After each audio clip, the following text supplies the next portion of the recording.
मनसेचे नेते अविनाश जाधव सुद्धा आपल्या सोबत जोडले गेले आहेत।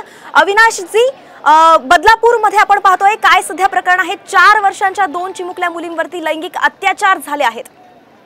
खरं तर या अशा मानसिक रुग्णांवर मला असं वाटतं की इन्काउंटरच केलं पाहिजे या सगळ्यांचं।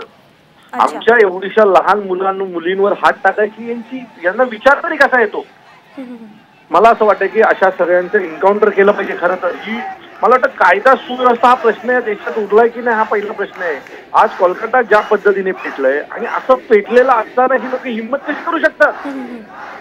तिथे एका डॉक्टरवर झालेला अत्याचार आणि आता आपल्या बदलापूर सारख्या शहरात 2-4 वर्षांच्या मुलींवर जर अशा प्रकारची घटना घडत असेल, मला वाटतं कायदा सुव्यवस्थेने स्वतःकडे लक्ष देणं खूप गरजेचं आहे।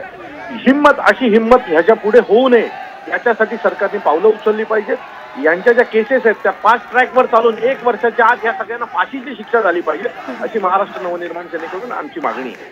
म्हणजे एक प्रकारे आपण म्हणतोय की ज्या मॉबचं जे आहे की फाशीची शिक्षा याचं तुम्ही समर्थन करताय।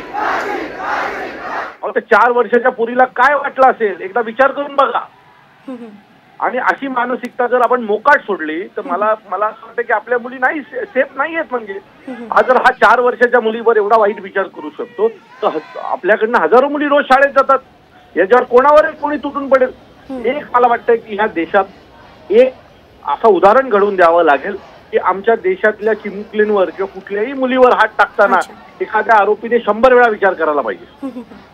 धन्यवाद अविनाश जी, आपण साम टीव्ही सोबत आपली प्रतिक्रिया जी आहे ती व्यक्त केली। अविनाश जाधव यांनी सांगितले की इन्काउंटर करायला हवं।